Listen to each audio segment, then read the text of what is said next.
I'm Casey Vance, Executive Director at Ames History Museum, and I want to welcome you all to our lecture series program this evening and just say we're really happy to have everyone here and have such a good crowd.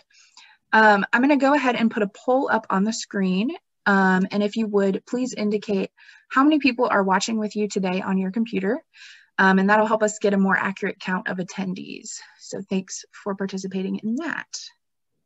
Let's see. Launch. Okay, so you should have a poll up on your screen now that you can let us know how many people are watching with you. And then one other thing I'd like everyone to do once you do that poll, if you're willing to put in the chat box where you are watching from. We're just really interested to see, now that we're doing virtual programming, we'll probably be getting people from all around the country. And so we're just really interested to see the places that people are watching from. So I see that populating now, so that's great. And also feel free to say hi to each other in the chat. So a couple other housekeeping things. This program is being recorded, so if you need to leave early or if you lose connection, no worries, the recording will be emailed out tomorrow. And if you have questions for our speaker during the lecture, I encourage you to use the Q&A box, which is located at the bottom of your screen. And I'll be monitoring those questions throughout the lecture, and then we'll have time for Bob to answer them at the end of the program. And we also, like I mentioned at the beginning, have a full house tonight. So if you happen to be watching this on the YouTube live stream instead of in the Zoom webinar, still feel free to put questions in the comments over there on YouTube, and Alex will be monitoring those comments as well. And finally, I want to recognize our annual lecture series partner, Ames Public Library. We're so happy to have this great partnership, and we're so happy to continue that even in the virtual realm. And so now I'll go ahead and pass it over to Kathy Cooney from the library. Thanks so much. We are so excited, as always, to partner with Ames History Museum for the lecture series, which we're offering here in this virtual world rather than the physical auditorium as we used to do. And as Casey said, I'm Kathy Cooney. I'm an adult services librarian, and I would like to start by reminding you that the library's mission is to connect you to the world of ideas through diverse and inclusive resources and programs. And in our constantly changing world, the library is happy to keep connecting our customers to information, including our new page for this lecture series, which I will link in the chat here in a minute if you'd like to check out a list of suggested reading that's related to the theme, or another way to get to the YouTube recordings that are hosted as well. And so in addition to all of our digital platforms and services, the library's shelves are now open to you to come browse, and computers are available. And with that, I'm going to turn it over to Kathy Speck to introduce tonight's speaker.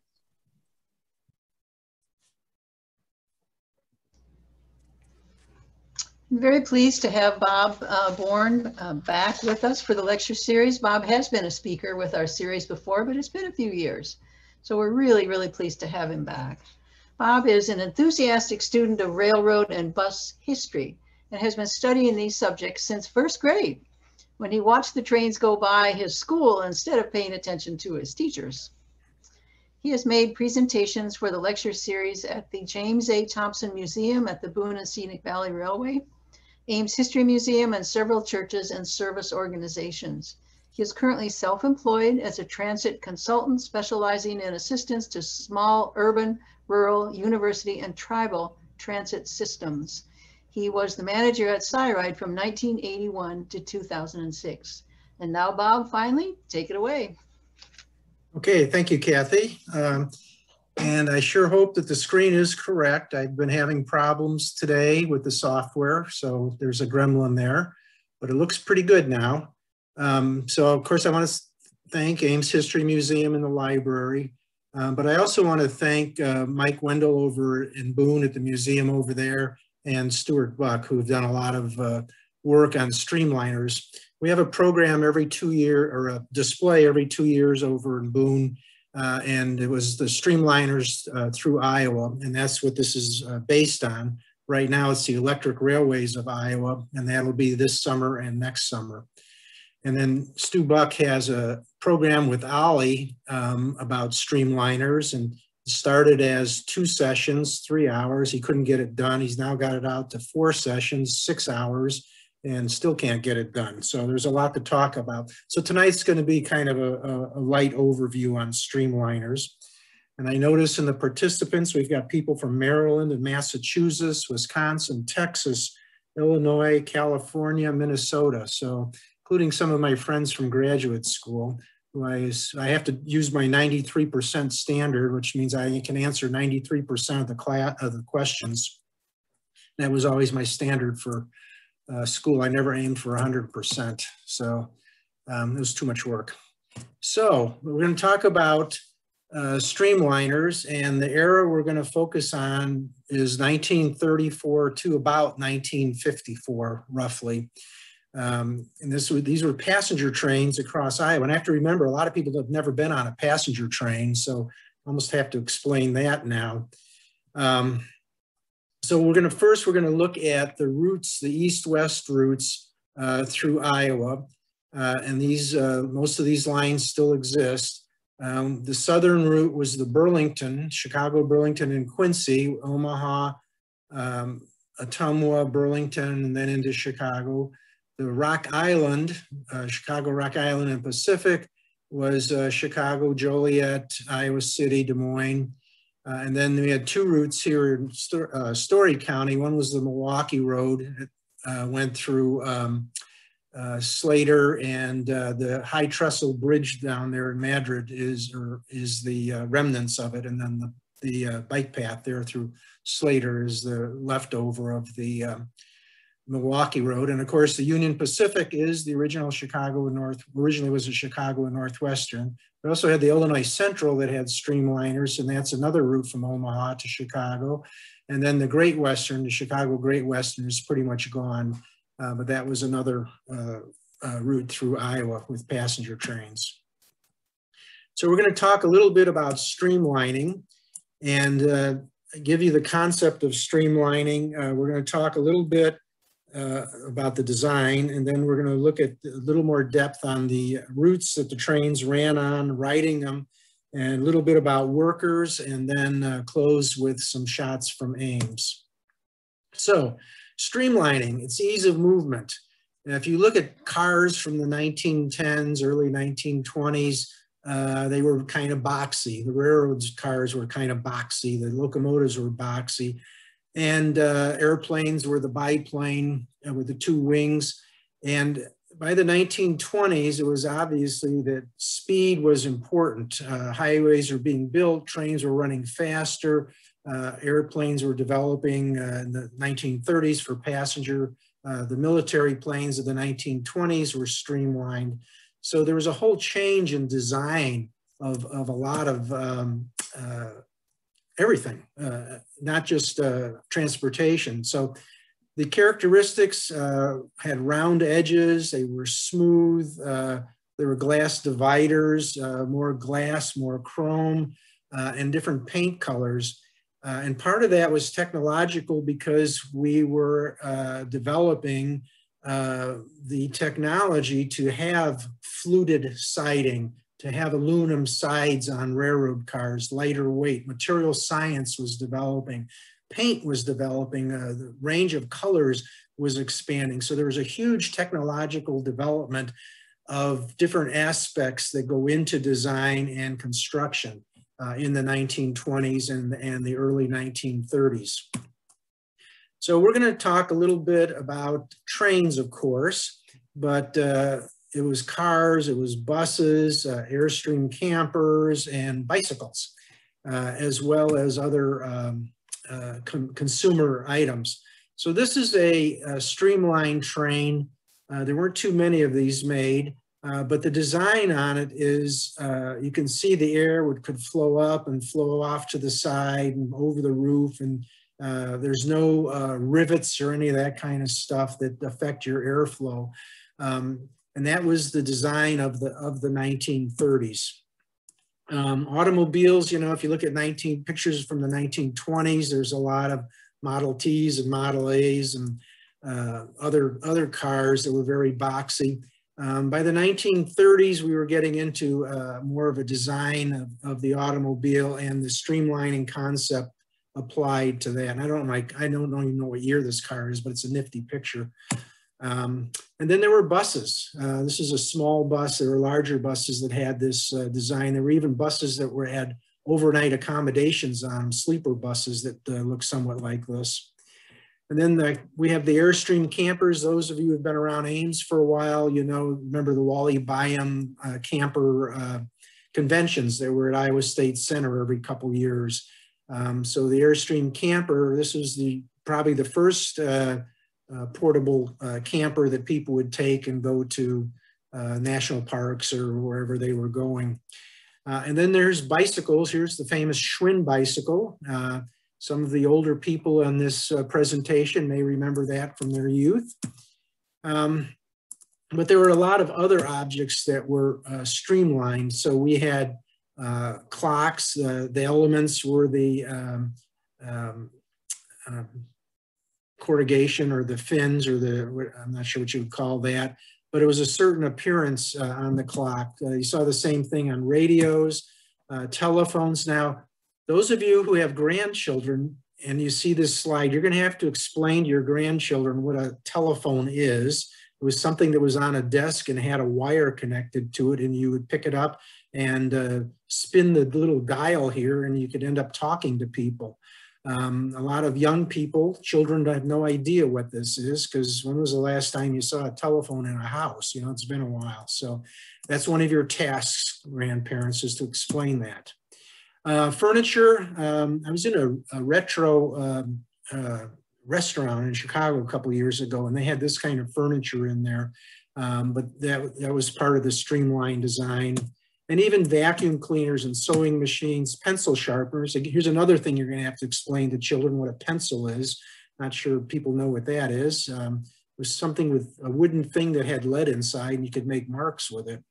And then we had refrigerators, toasters, blenders, all kinds of things. But we're going to focus on transportation. So this was the 1930s airplane design, and planes could go faster and safer, and the commercialization of air travel started in late 1920s. There was actually tickets you could buy where you would spend the night on the train, and then in the morning you would get on an airplane and fly a lot faster and direct during the day, and then get on another train overnight. So you could make a cross-country trip in 3 days. We have the ubiquitous Greyhound bus, the deck and a half, the Cena Cruiser type bus. This was another bus style. And then some of you remember Flash Gordon. And this was the vehicle that, I forget if it was Flash Gordon or Dr. Zarkov used, but that was in the movies. Well, it was a TV show. It was a repeat of the 1930s serials. But there were actually a couple of vehicles made like that. And then this is a hood ornament, which is something else you might have to explain to people. But anyway, let's get to rail now. Let's get to trains. So in 1905, William Mckean worked for the Union Pacific, and the design that they wanted was to reduce the cost of operating these small branch lines, because you had a steam locomotive, you had an engineer, you had a fireman. The train would have a conductor on it, maybe a collector, depends on some places. Some states required 5 people on a train. It was a state law, and it was really expensive. So Mckean was tasked with coming up with a design that could reduce labor costs and operating costs. And if you eliminate coal and water and replace it with gasoline or diesel fuel, you save a lot of money just in the infrastructure of the railroad. So he came up with what he called the wind splitter. And this was the center of the track. And so the wind would go off to the side and the train would have less air resistance. And it was a pretty dynamic appearing vehicle. And it also ran on either gasoline or diesel. This one's a mechanical one because you can see the big wheel down here. So the engine was spinning around, and then there was a mechanical connection. Later, they went to electric connections. The problem why this did not take off is the unreliability of the power plant. You needed at least 300 horsepower to make the thing go up a hill at any decent speed. And the evolution of gasoline and diesel motors at the time was, the design was a little ahead of the power plant. A couple other shots of Mckean's cars. This one shows the rounded back on it, which is a good aerodynamic design. This one is, again, a wind splitter. And then this one it's all passengers in this part of it. And then the back is the mail part and then the baggage part.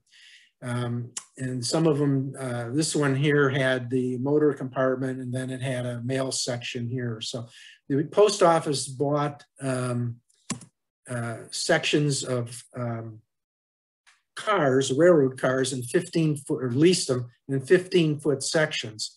So this is obviously a publicity photo because you always have a young woman in front of a train for a publicity photo, but it has a lot of rich detail here. It shows that it's a 6-cylinder engine because there's 6 exhaust ports. The motor is in this part. The mail section is here. So there's 15 feet of post office for sorting the mail and dropping it off and picking it up at the stations along the way. And then this is the baggage compartment. And that was kind of the FedEx UPS type operation of the era, where people would bring their package to the station and then the train would stop and the baggage man that rode would pick up the stuff and deliver it to whatever connecting train it had to go to. And then this was the passenger compartment here with a low floor, which is interesting. There were steps inside, but it was designed so that people could get on and off easily. We're going to look a little bit here quickly at the pattern of rail ridership for the last 120 years, actually, because nothing changed much after 1970. But the country was growing, rail ridership was going up, and the first gas taxes were at the state level in 1913 because the automobile was becoming desirable and becoming cheap. You know, Henry Ford started mass production, I believe, 1907 or 08. And the price came down from $800 for a Model T down to $200, which was in the range of affordability. So the rail ridership started to take a little dive there around 1915 as roads got paved. And a good example would be Ames to Nevada. 1900, if you were going there, you were going to either take if you had a horse, you rode your horse. I don't know if there was a wagon service. We know that there was a horse-drawn wagon in Ames that ran to campus up until 1893. But then as soon as the roads got surfaced, not even paved, but just having good gravel surfaces and good drainage, people would buy cars. So that started a dip nationwide. World War I came along, we had a spike, and then there was a steady decline in the 1920s. The US gas tax was passed in 1923, and that accelerated road construction. And these were 2-lane roads. This isn't interstates or anything like that. 1930s, of course, the recession, but then travel started to come back in the 1930s. And that was part of the Streamliner was railroad executives expected the travel to go in this direction over time. And then World War II comes along, and of course, everything is complete chaos in the world of transportation. But after World War II, there was a tremendous investment in streamlined trains. As soon as they could get them, there was a production, the infrastructure was pretty worn out. The rail infrastructure, kind of like it is now. We'll see what happens with that here in the next couple of weeks. So there was an investment here in more trains, modern trains, and there was a slight uptick. But in around 1950-51, there was talk of a national interstate network with 4-lane highways. We did have 2-lane highways networks, like Highway 30 in Ames was a national highway, or Highway 6, through Iowa City and Des Moines. And that was a national highway paid partially with the national gas tax. But it became obvious that ridership was not going to increase, even though there was a tremendous private sector investment. And then there was just a nice steady decline in ridership, and then 1971 Amtrak came in. And if you were to continue this to 2021, it's pretty much a flat line. So we haven't really done much for rail transportation in the last 50 years. It's been successful, other than commuter lines into big cities and a few state-supported services in New York, Michigan, Illinois, California. So again, on the theme of the decline of ridership on the railroads, 1917, after World War I, the local business declined, and that was that Ames to Nevada type trip, or Ames to Marshalltown type trip. And by 1930, this statistic just floors me. 20% of intercity travel was by bus. In 1917, 0% of intercity travel was by bus. So in just a short time period, the bus industry really took off. And Iowa at one time had 77 different bus companies. So it was just, if you had enough money to buy a bus, you get a certificate and you'd run it between whatever cities you wanted to run it. And that's a whole nother lecture someday, is about bus service in Iowa. Anyway, what the railroads wanted to do, they didn't mind giving up these short trips because every time the train stopped, it affected the average speed. And what they wanted was the long distance trips. They wanted people to go from New York to Los Angeles, or New York to the national parks, or something like that. So they were interested in that because it was higher speed, was more efficient, and they could charge higher fares. These short fares, the short trips with low fares were really a burden. And actually several railroads actually had their own bus companies. So the Chicago Northwestern had interstate transit, which was owned by the Northwestern, to run parallel to its rail lines, so that someone else couldn't get a certificate to come in there, but also took care of the short trips. So with that, we decided to work on designing streamliners, and that's to get people back on the rails for these long distance trips. Well, what's happening at the same time as buses, air travel is developing. This is an ad from late 40s, and you probably can't read it, but by a rail, it was $48 from Chicago to New York and took 16 hours, and it was $46 and took 8 hours on by air. And all the planes stopped in Cleveland to refuel at that time. So the airlines were doing really quite a good business on it. And of course, the roads were subsidized by tax money, and the airports were subsidized, and the railroad was paying its own at the time. And this isn't a value statement, it's just factual. So anyway, let's talk about equipment. So this was one of the first streamliners. This is from the Burlington. Ralph Budd owned the Budd Manufacturing Company in Philadelphia.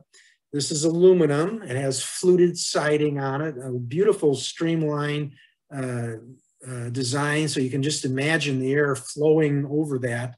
And it's a 3-car train, and these are all fixed together. They're not interchangeable cars like you have on passenger trains now. There's a great video called Silver Streak. It was a movie made in 1935 of the race from Denver to Chicago in, I think it was 15 hours or 12 hours or something like that. And the movie's done at, you know, they adjusted the speed so the train looks like it's going like 200 miles an hour. You can see that on YouTube, so pretty neat. Anyway, 1934, we're coming out of the Depression, and we have this new design concept. So some of the designers, industrial designers that designed some of those other things I showed earlier, also designed railroad cars. And Mike put this picture of the Hiawatha that ran from Chicago to Seattle. Just a really pretty design. This was the end of the train, and you can just imagine the air flowing over that and the train rolling along at 80 miles an hour. This is a picture here of the inside, and you can just see how spacious it was. You know, you're going through the Rocky Mountains, you can see the Rocky Mountains in this car. Just a very uplifting car, just a really nice design. And then here's a front end of one of the Milwaukee Road locomotives. And again, it's the same theme of aerodynamic streamlined design.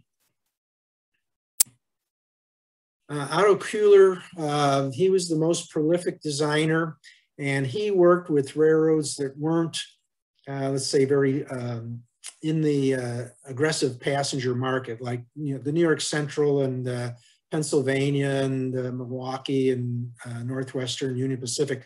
They were in that aggressive long-term market, long-distance market. But Otto Kuehler worked with small railroads like the Lehigh Valley, which was a coal hauling railroad in Pennsylvania, and had a couple of passenger trains on it. And he streamlined their locomotives and worked with several of those, mostly in the East Coast railroads, to modernize the appearance of their passenger trains. Have a nice shot here that Mike cleaned up. This is the Milwaukee Road up in Milwaukee, stopped at the downtown station, which still exists. It's an Amtrak station now. It looks a lot different.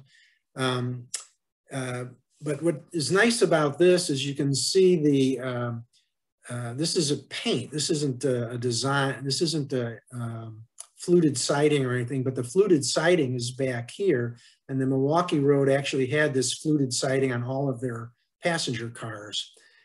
Some railroads took this part of the streamlining and went across with metal across here and hid. These are the driving wheels. This is what makes the locomotive go. And then this is the firebox here where they put the coal in and generated the steam. And some railroads had that streamlined. There was even one that took the streamlining all the way down here. It looked like a upside down bathtub. But the Milwaukee didn't do that, and the other railroads eventually made the driving wheels accessible, because you gotta get in there and put oil and grease on them and all that kind of stuff, and taking the sheeting off took a lot of time. So, but just a really nice picture of that locomotive. And what the Milwaukee did is they said they were streamlining everything. Well, they didn't. This is a standard locomotive that was used in branch line passenger service, and you can see how blunt it is. All the handrails and the sander and the injector and the air pump and all that stuff is visible. And all they ended up doing was painting it to match the paint scheme, and they call that streamlining. But this is what what those locomotives, the streamlined locomotives, replaced. And they were higher horsepower, and they had bigger wheels so that they could go faster, more distance per stroke on the piston going back and forth. I don't want to get too technical on that. This isn't for rail fans, okay? This is for ordinary people. So here's a picture now in Ames. This was the Union Pacific M10,000. And this was their first streamliner. It made a national tour for about 2 months in 1934, and it came through Ames. And you can see the turnout there. A lot of people came to see it. If you go to the Ames Public Library, they have every newspaper. They have a digital collection of every edition of every newspaper in Ames. So you can go to the newspaper in 1934 and find the story about this. And several faculty members and president of Iowa State College at the time rode the train from Ames over to Boone. And that's what they did on this tour, is they would take people for a ride for 15, 20, 30 miles. So this was a big deal. It really brought a lot of people out to see this new streamlined thing. Here's a Stuart Buck painting. And this is the early M10,000 series. What I like about this is it has a vertical headlight. You know, you need the headlight to see down the track, but it actually, these early streamliners had a vertical headlight, so you could see it coming at a long distance. And these came at high speeds, and they were quiet. So this provided more identification of the train approaching. Here's another version of one of the early streamliners. This is from, it's a late 1930s design. But here we have a second power unit. So I mentioned that the very early Mckean cars were 300 horsepower. These early Streamliners were mostly 1,200 horsepower, maybe a little bit. I think there were some 600s and 1,200s. But as you got a longer train, you needed more horsepower. So this is a second power unit of the same horsepower as this. So you might have 2,400 horsepower pulling this train, and you can see there's about 9 or 10 cars there on that train. There's a couple of shots here showing the progression. This is the early M10,000 type locomotive. It evolved into this design, and then this is the standard unit that we're most familiar with now, made by EMD, Electromotive Division, sorry. The problem with this design is if you hit something, it went up right here and it could damage the cab and hurt the engineer and the fireman. You also had the air intake here, so if something hit that or the train hit something, you could damage your radiator, and then the train was out of commission. So the next evolution still had the radiator and the air intake here, but the train crew was protected. It was moved farther back, so anything that hit the locomotive would more than likely bounce up and over. And then this is the standard EMD design of the 1940s with, again, we have that protection for the train crew, but the air intake is over here now, so much more reliable mechanically. And then here's just another view. This is in downtown Chicago in the Northwestern Station, again showing the distance for protecting the train crew. Another version of it, and then the EMD units. And you can see the logos of the Union Pacific, the Northwestern, and the Southern Pacific, because the long distance trains ran on all three of those railroads to get to their destination.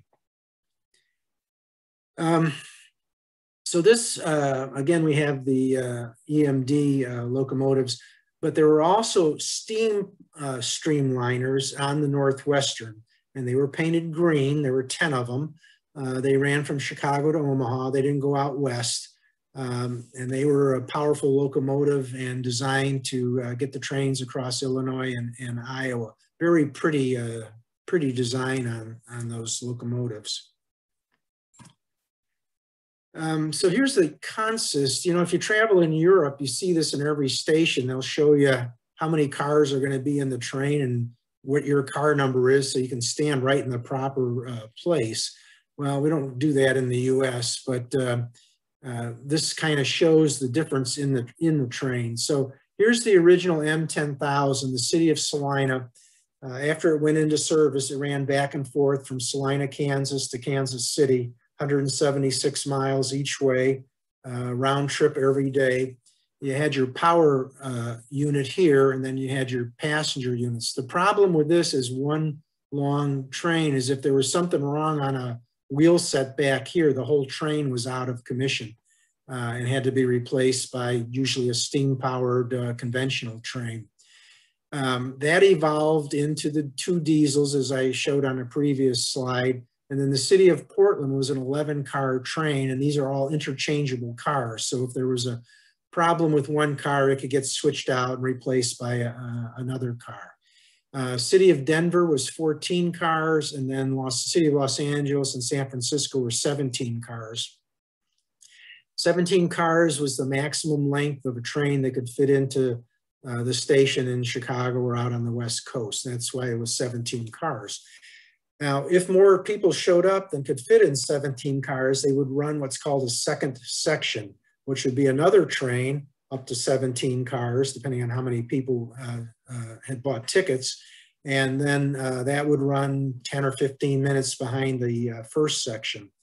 And then sometimes in the peak travel seasons, there may be 3 or 4, and even once in a while there might be 5 sections if there are a lot of people traveling, say Thanksgiving or Christmas. So that was the standard train with 17 cars on those trains.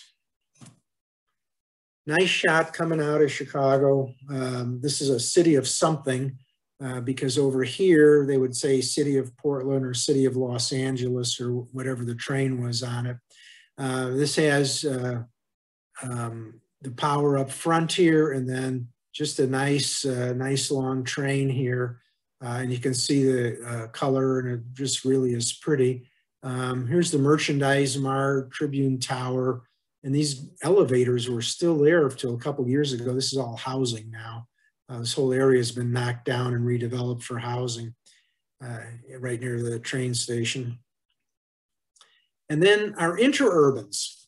So in Ames, you could ride a 60-mile-an-hour electric train between Ames and Des Moines, operating once an hour, 1907 to 1925.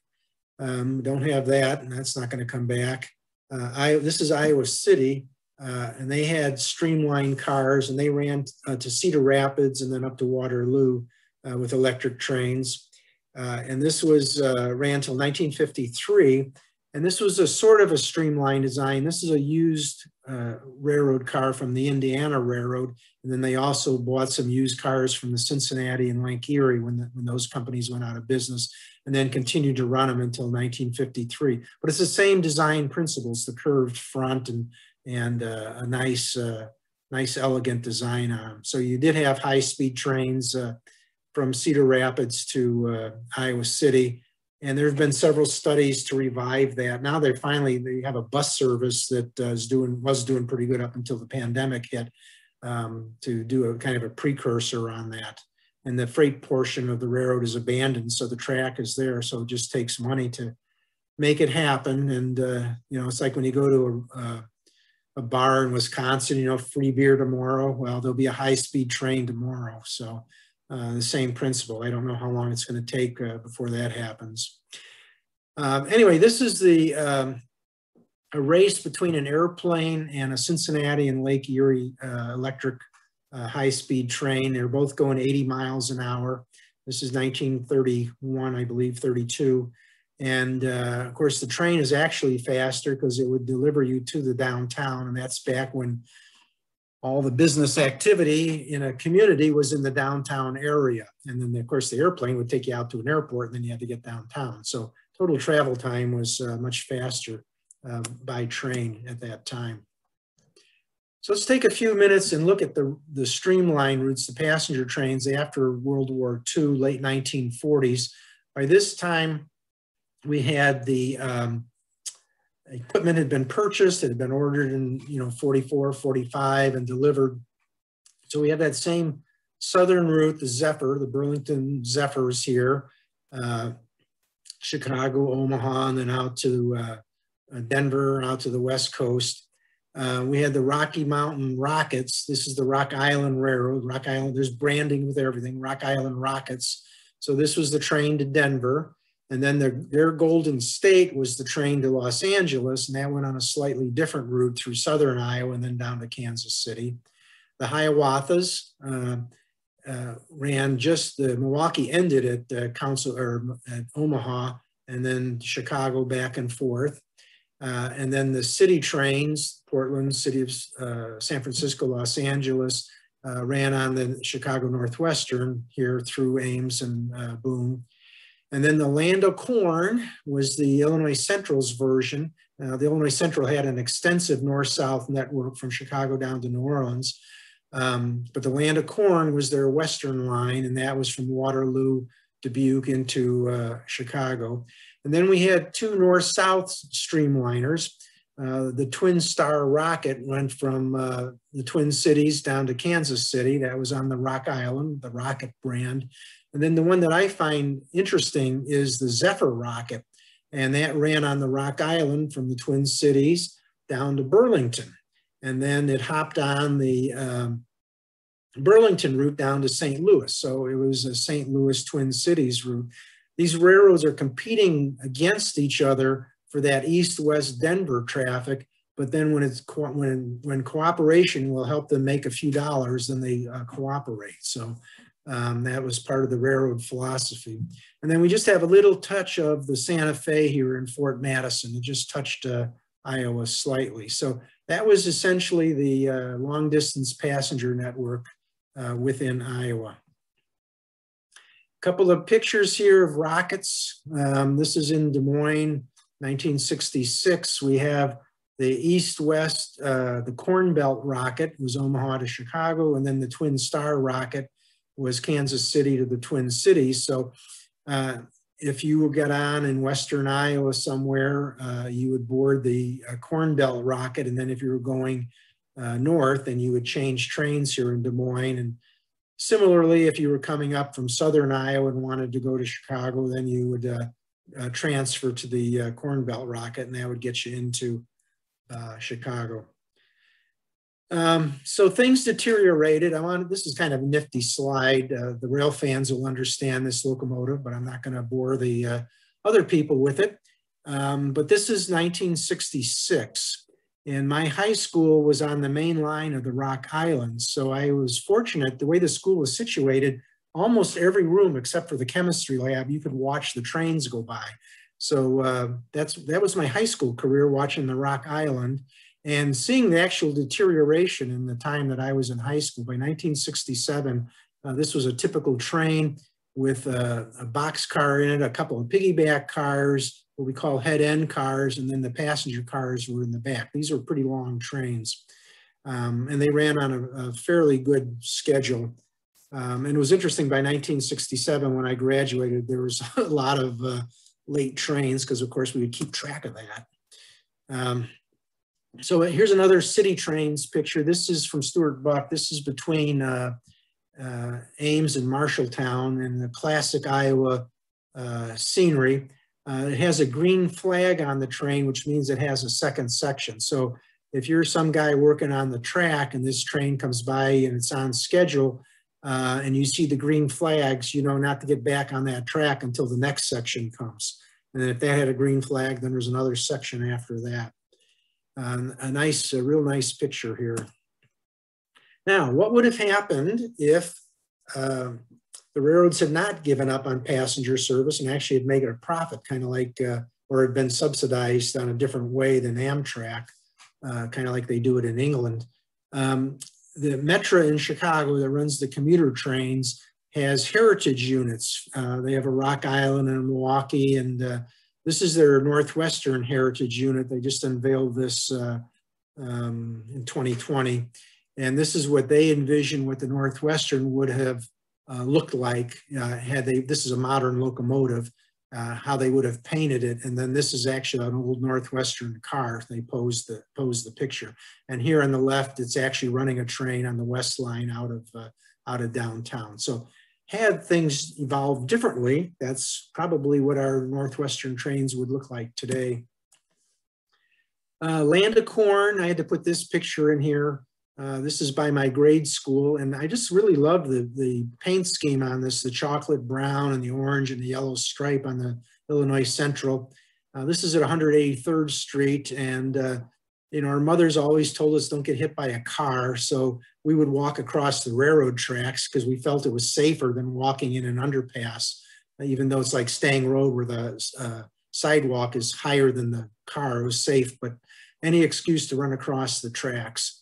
And we would look both ways, of course, and that was the grade school where we kept track of all the trains every day. Here we have the Land of Corn, the actual picture of it. This is in Dubuque going westbound. And the Illinois Central just kept their equipment immaculate. And I don't know if it was the colors or the way they took care of them. They had a slightly different, longer diesel unit. Maybe that was it. But they were just gorgeous, gorgeous trains. The Burlington, of course, had a different scheme. They were more of a silver with their stripes on it. And then all their cars were silver. I put this slide in here because this is from the Burlington Route Historical Society. And there's a magazine called First and Fastest that talks about Midwestern trains. But every one of these railroads has a historical society. They're operated by volunteers, and the quality of the publications is pretty good. These guys are pretty passionate about it. So you've got some really good pictures. The quality of the stories changes, depends on the organization. Some will tell you stories about how the trains ran, the people that ran them. Others will just give you a bunch of pictures of locomotives and cars and more of the rail fan thing. But if you are interested in those routes that I showed you and the trains that ran on them, I encourage you just to Google the name of the railroad and historical society. And most of the information is free. Some of them charge for some stuff, but there's a lot of information on these historical societies. They've been around a long time, and we're actually in second or third generation. We've turned over the original founders. Most of them have passed on, but there's enough people that have a passion for these railroads and for what they did that these societies are continuing.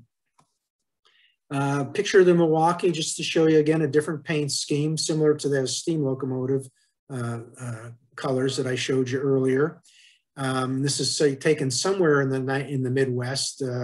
Usually the railroad guys, or the guys that took the photographs, are pretty good about documenting date, time, location, and locomotive number and train number and all that. This is a ink blotter from the 1940s showing the Omaha to Chicago train, the times on the Hiawatha, the Midwest Hiawatha with a steam locomotive on it. They had a shuttle train to Des Moines that went up to Madrid, and then you transferred there. And so the grandparents that are watching this, you're going to have to explain to your grandchildren what an ink blotter was. And then you're going to have to explain to them what a fountain pen was and how you used to put ink into the pen. And when you were in grade school, if you didn't do it very good, you had ink all over your hands and eventually all over your face and all that. So, but that's a good discussion with your grandchildren, and what an ink blotter was and a fountain pen. And I just put in one picture on the Santa Fe. And I want to just a little diversion into racism and railroad without going into it. But this was called a war bonnet paint scheme. And I don't think anybody would call anything a war bonnet now. But that was the paint scheme. Would be viewed as detrimental to Native Americans now. So you may see something that says a war bonnet. That's what that paint scheme was. But the colors were bright red and yellow. They were blue and yellow on the freight trains and red and yellow on the passenger trains. So let's get on and ride a train. Let's see what that experience was like. Picture on the left is from 1878. It's an illustration. The Pullman Palace car made sleeping cars starting in 1858, but they were expensive. So most people would ride in coach, and then the trains were slow. I mean, they weren't high speed. You know, some of those average speeds were 30, 35 miles an hour with all the stops. So people were kind of congested. There were a lot of congestion in the railroad and uncomfortable. The picture on the right is a photograph, and you can see it's a high back chair in coach. You can see there's people standing, because if there too many people showed up, they had to stand in the coach compartment. And these are upright, pretty rigid seats. So you didn't sleep well in those. And you might be on the train for 2 days. So famous people rode passenger trains, and I had a whole bunch of slides with Mickey Rooney and Judy Garland and Elizabeth Taylor and all that, but I had to just decide on one, and I picked Ronald Reagan. He was a famous actor, as we all know, in the 1940s and 1950s. And then he would ride the Union Pacific and the Northwestern. So he would roll through Ames, Iowa at some point. And this was an ad for him in a dome liner, and then the lower level of the dome liner, and then being served in his bedroom compartment. So, and of course he got paid for this. And then somehow he didn't remember that when he became president, because he didn't do a lot for Amtrak funding during his tenure as president. So inside the cars, we had the day arrangement was there were seats here. 2 people could sit comfortably, and then there was a individual seat here.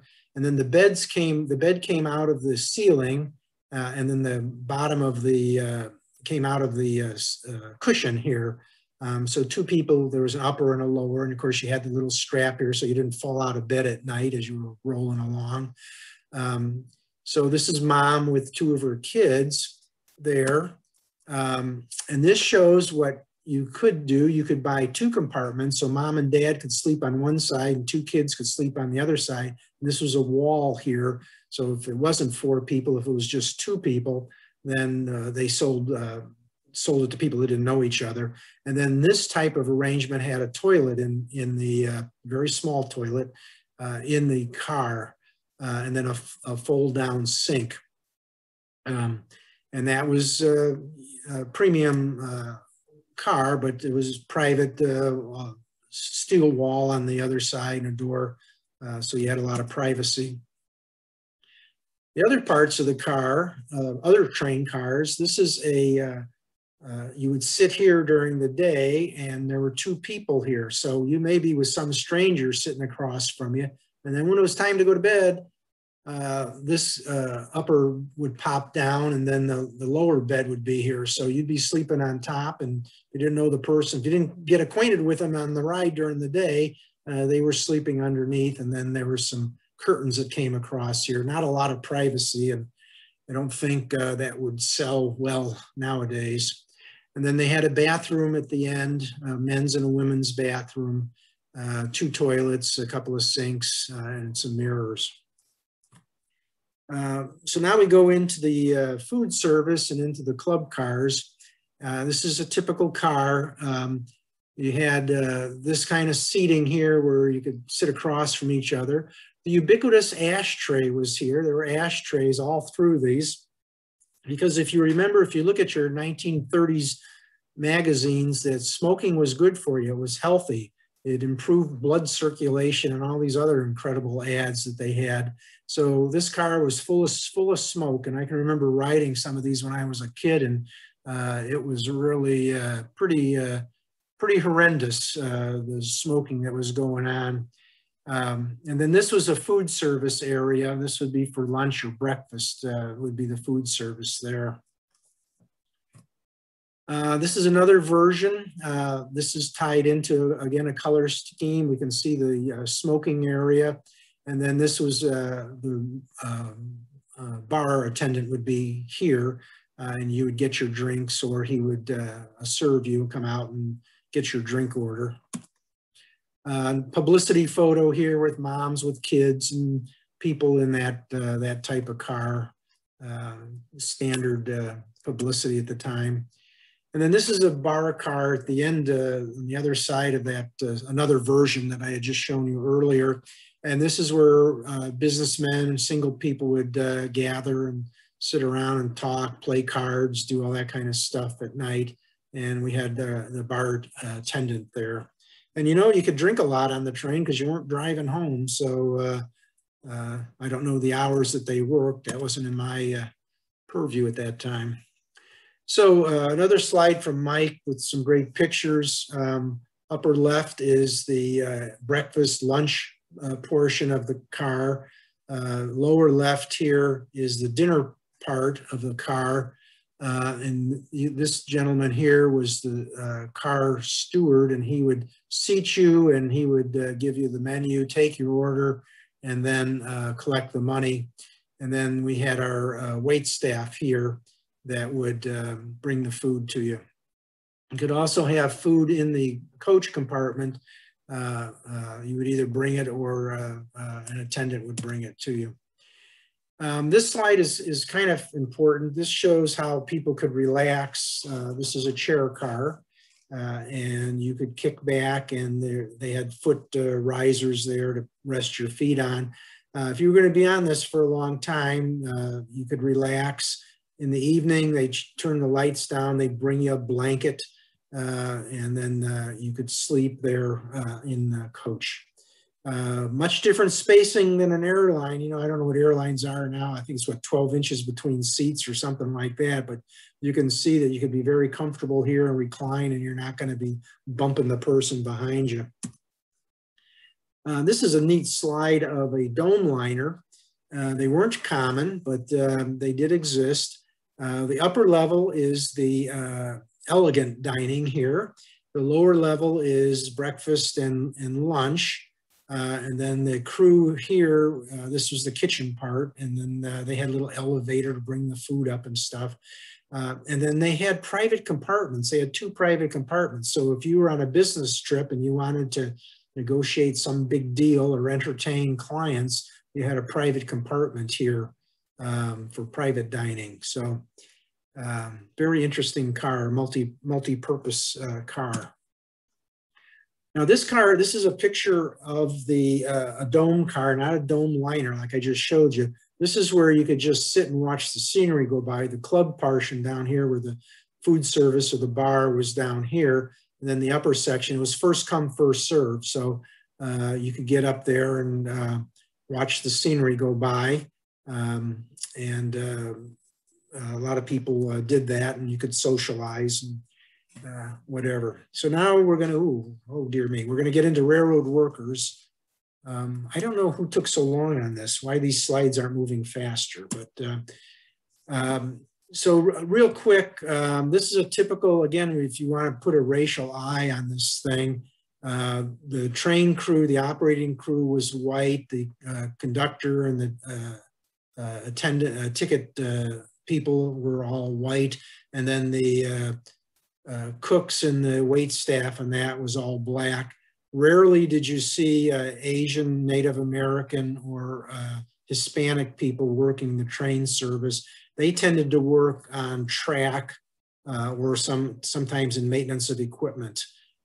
So it was essentially, most of the pictures you see, even out west where you had high immigrant populations from Asia, you see very few Asian people in the pictures. And so that's a whole nother study as to why that happened. A couple of pictures. I want to talk about Zephyrettes quickly. These were women attendants on the train.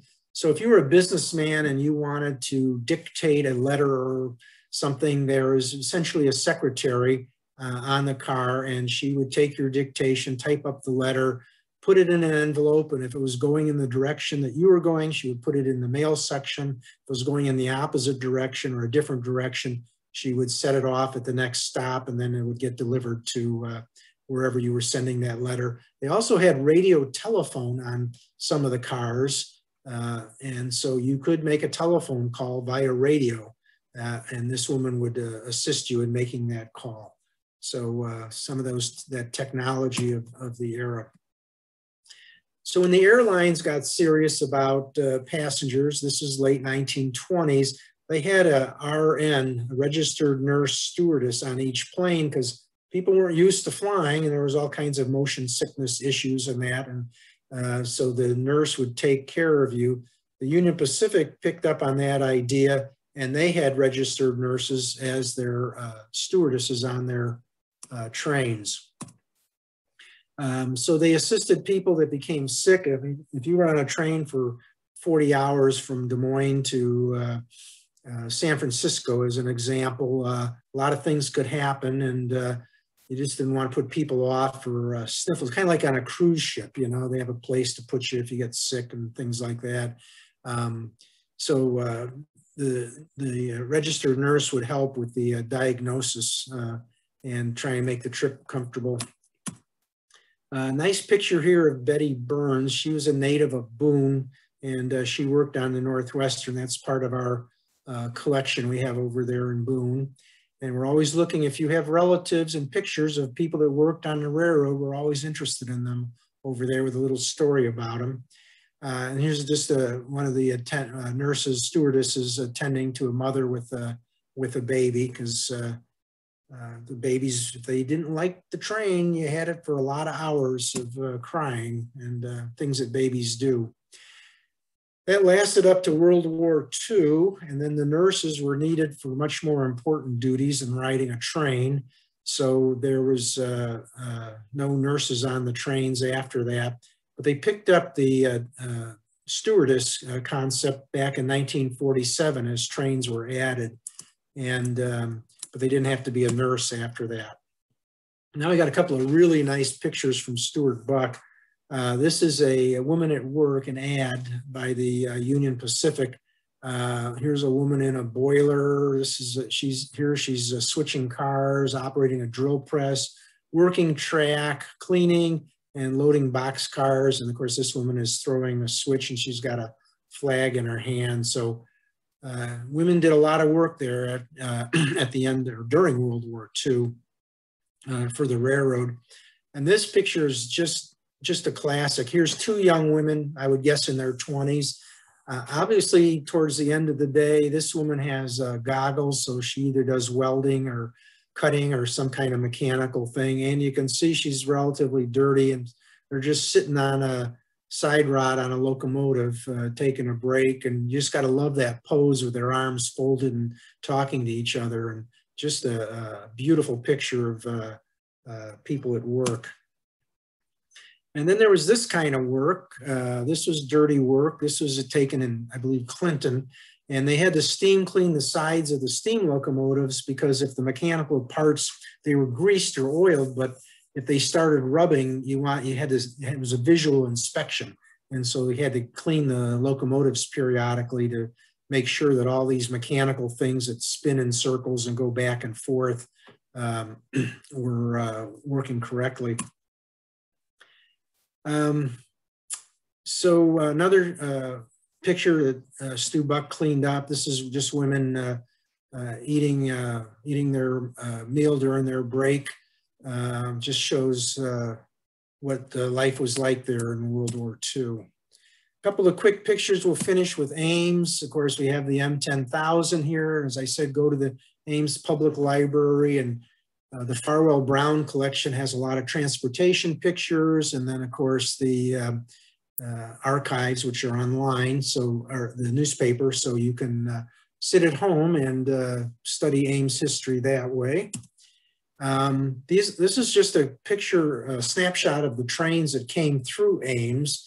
So here we have the city of Los Angeles, which was a Monday, Wednesday, Friday train, and then the city of San Francisco was a Tuesday, Thursday, Saturday train. City of Portland ran every day. City of Denver ran every day. So these trains were running every day. And then we had steam-powered trains, the Los Angeles, San Francisco, and Portland Challenger. They weren't as fast. It took them longer to get to the West Coast. So there were a lot of trains coming through Ames, and this is just a nice picture of the different types. Here's an early Streamliner. Here's the more modern ones. And then here's a steam locomotive. So just a lot of great, just a beautiful ad there, showing the different trains that came through Ames. Oops, someone put this slide in again. Well, this was that Streamliner. And here's a picture of the Ames Depot. This is Cornbread now, you know, the restaurant. We have the eastbound track, the Northwestern ran left-hand main, and then the westbound track. And then there's a fence so people couldn't cross here. And there was a subway where you walked down the steps under the tracks and then came up over here. So if you were getting on and off a westbound train, that would be where you would get on here at the Ames Depot. And then this area here to the south of the station, you know, where Culver's is and that kind of those little businesses there, that was all railroad yard up until 1964. Then the yards were rebuilt over there in Nevada by the ethanol plant. But there was a lot of activity. There were blocks of cars. If they were coming from Des Moines going to Chicago, they were set off in the Ames yard. The same way vice other direction. And then the train to the north up to Gilbert and Eagle Grove and out to Huron, South Dakota could drop blocks of cars there. And then there was a lot of industry in Ames too. We have the Northwestern track plan was given to us. Every piece of track that was added or subtracted from 1900 to 1932, we have that over at the Ames History Museum. So we know that this was an elevator, the Freunding Deppie elevator that received cars and shipped cars. Another picture, this is Grand Avenue before it was an underpass. A couple of guys working on the track there. And just love to see this picture of when everything was at grade level. Shows more of the freight yard there. And then the passenger main here, the through trains through here. Nice shot here of a steam-powered streamliner, a steamliner coming westbound. You see the Railway Express agency here. So the train would pull up, and if there was any express, REA Express, they would unload it, and then the REA guy would take it over, and he had a office there in the depot. It's just like you go to the UPS store now to drop stuff off. Same kind of principle there. You brought it down to the depot or picked up your stuff there. So that's a whole nother lecture about how Express worked. A nice drawing by Stu Buck showing Ames, the Ames Depot passenger train going westbound. The water column is still there, but probably steam was gone by the time he was capturing this image. And then here's a freight locomotive over in the yard there. Nice shot here that was cleaned, that Stu Buck cleaned up. This is a shanty up here where a guy worked, and he would raise and lower the gates at the crossings in Ames as a train came by. This is a eastbound streamliner, but you can see all these other tracks were the freight tracks, and the old original depot, which lasted until 1986, I think, or 87, was over here as a freight station, and that's where Dutch Oven is today. So this is this is Duff, I'm sorry, this is Duff crossing the railroad track. So this guy would raise and lower the gates, and there was a lot of activity, a lot of switching of cars back and forth, and he would have to raise and lower the gates whenever there was that activity.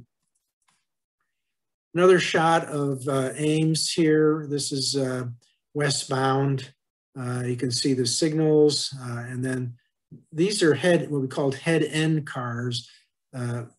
This would be something, let's just say magazines coming out of, say, Donnelly Press in Chicago, going to the West Coast. They could get it to the West Coast in 48 hours, and magazines were released on a certain date. So it was real important to get those magazines out to the locations along. One of these may go to Denver, one to San Francisco, one to Los Angeles. And then, of course, there were eastbound trains doing the same thing. So a certain day of the month, the magazine was released to newsstands, and then the post office would deliver them.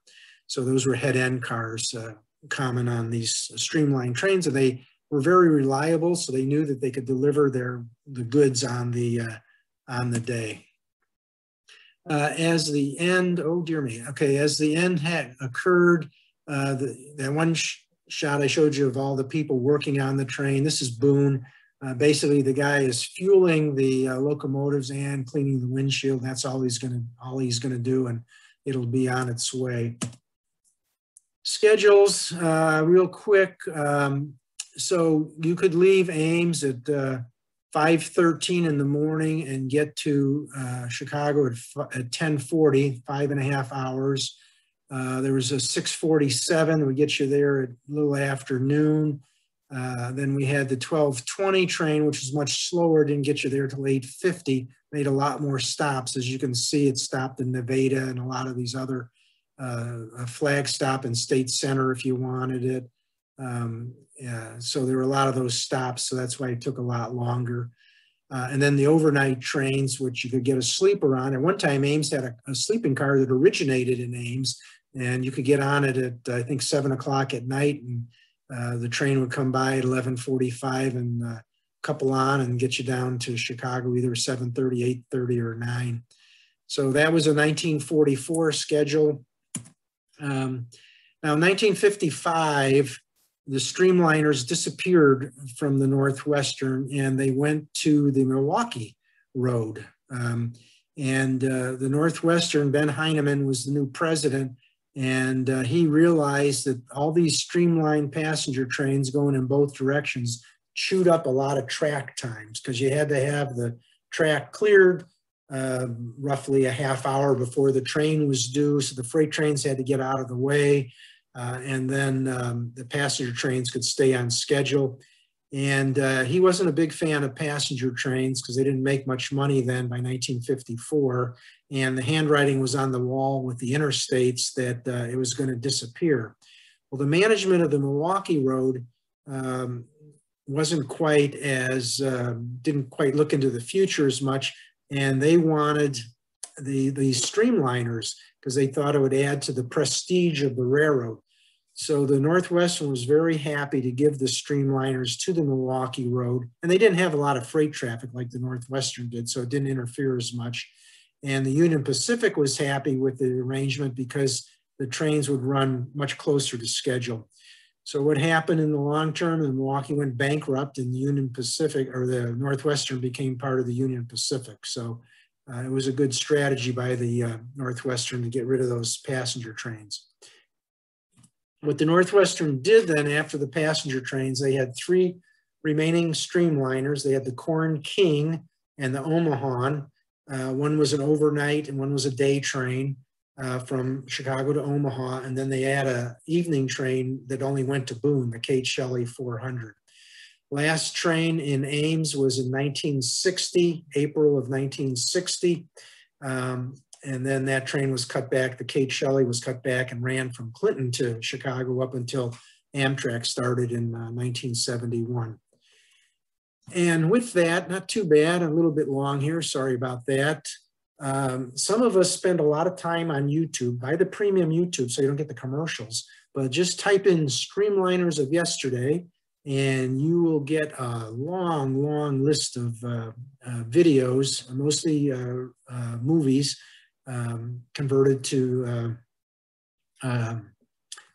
digital, to a YouTube format. The Pentrex is a provider and they clean up some of them. So they have a Union Pacific Streamliner collection where they actually do the digital cleanup on them. And then search Domeliner too. That's really fascinating. And then if you really are bored, then you go to British Rail and there goes weeks, 2 or 3 hours a night for weeks because there's so much on British Rail that's really fascinating. So with that, I do want to remind you that we have our Electric Railways of Iowa display over in Boone. I encourage you to get over there. There's about 13 or 14 panels with the history of various aspects of electric railways, where they went, how they ran, passenger service, freight service, some of the economics of it. And then we've got a really great display of permanent display over there and a knowledgeable staff. So I encourage you to get over to Boone. Looks like we're going to have a full season this year. At least we're planning on it starting in May. So the reservations for the dinner trains and the dessert trains are filling up. So get that. We certainly hope that the COVID thing will dissipate here as people get vaccinated. So we're planning on a full season over there. And then I'm going to close with Ames History Museum, our lecture series, April 28th, about the 4th Ward. The 4th Ward is just an intriguing, it's the campus town area. And the 4th Ward voted to become part of Ames based on the Dinky and the connection to downtown. And then I don't want to take Doug's thunder away from him, but there were a bunch of issues on why the 4th Ward wanted to become independent. Diana Carlin's going to talk about First Ladies, and that'll probably be pretty interesting with the transition we've had in First Ladies here recently. And then Gloria Betcher was going to talk about people of color up to 1950, and that'll be a fascinating lecture. So with that, I thank you for your attendance. I know many of you will go on and go dial up YouTube right now and look at some of that. And with that, I turn it over to Casey now. All right. Let's see here. We have a couple of questions, Bob. Somebody asked, why were the trains named after cities? That was a branding thing. The Union Pacific and the Northwestern were branding their things as city of, to explain where it went. The Rock Island used rockets as their brand, so they would have, like they had the Golden State rocket, and it was just part of the brand image on it. Then the Burlington had Zephyrs, and so it was just part of that overall branding. And branding was tied to the color. It was even tied into the menus.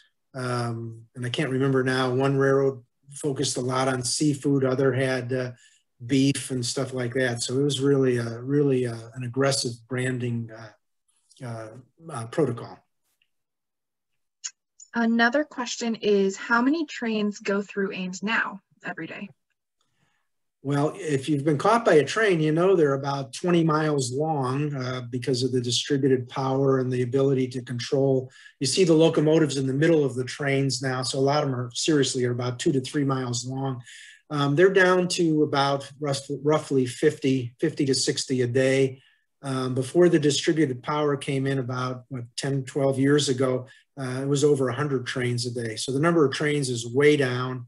Railroads like that, it's, you know, 2 guys up in the cab can control a 3-mile train instead of having 2 separate trains with 2 guys on each train. So there's economies there, but it's in that 50 to 60 range. And then there's a YouTube video called Railroads or 24 Hours in Ames, and the Iowa State Railroad Club, they go camp out near the depot and they take a video of every train that comes through for 24 hours. They usually do that in April, and those are on YouTube. So that's one way to get an exact count, or contact the Iowa State Model Railroad Club. They would know that. And then there's Ames area rail fans, and those guys know way more than anybody needs to know about the railroad. So they would be able to give you an exact answer.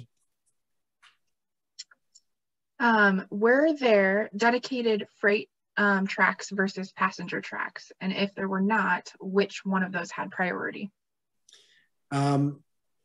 Sort of on the East Coast, there were some 4-track railroads. It wasn't common out here. 2 tracks was adequate for the volume of trains. Remember, there was a lot of rail lines, so the train density per day was not near what it is now. So 2 tracks were adequate. The passenger trains had the priority. So if there was a freight train in front of a passenger train, it had to there were sidings in various, it depended anywhere from 20 to 30 miles apart, or different towns. Like if you were a passenger train catching up to a freight train, say in Marshalltown, the freight train would go into the siding and then the passenger train would go by. But there was a lot of pride in operating the trains on time. And then there were penalties to the dispatchers if they goofed that up, if a train was late due to a dispatcher error. So there really wasn't certainly not in Iowa and most of the Midwest and the West, there were not separate freight and passenger trains. Now what's evolved now is we have, like Metra is, a lot of their lines are almost all passenger with maybe 1 freight train a day.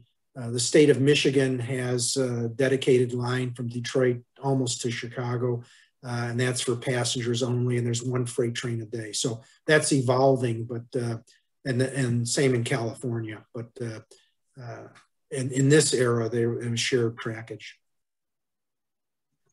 And then what about the impact on local employment? Somebody asked, were there a good number of local residents working on the trains, or did they mostly work at the station? Well, Ames had that guy up in the tower there that operated and Farrell Brown did a profile on him. We have that in one of his books. And then there was a station agent. There were a couple of baggage men in Ames, and then there was the train crews assigned to Ames at one time. Ames even had a roundhouse, a 2-stall roundhouse and a turntable. But by this era, by the 1930s and 40s, was what was called division points, was where most people, so Boone was a division point where the crews would get off and then a new crew would get on. Perry was a division point, Waterloo was a division point.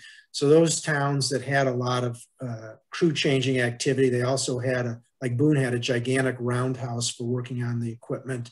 They would do car maintenance and then locomotive maintenance at those division points. So just depended on the town. And the local historical society can tell you a lot about the railroad. Not only Ames Historical, but if you go to Waterloo or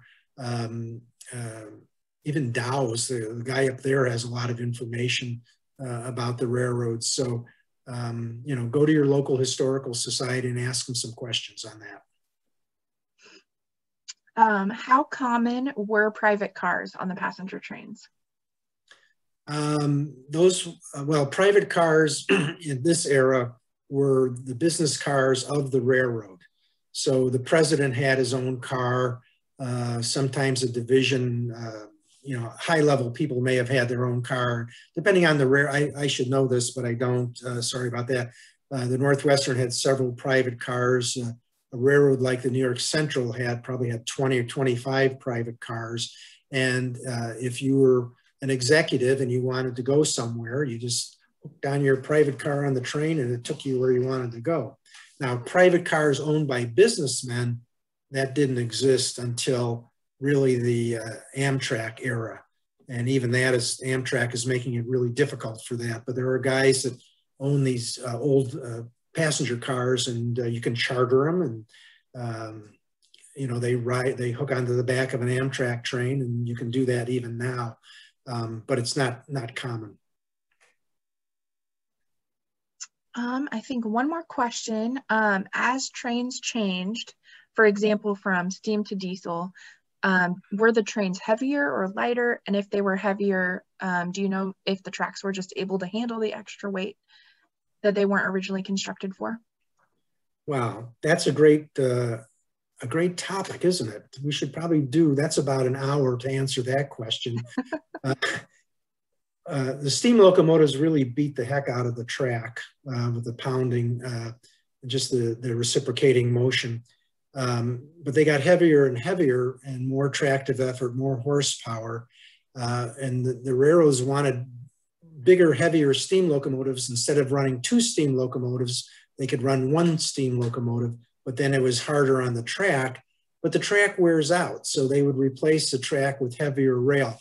You know, at Ames History Museum, we have a cross-section of the Dinky, which was like 30-pound rail.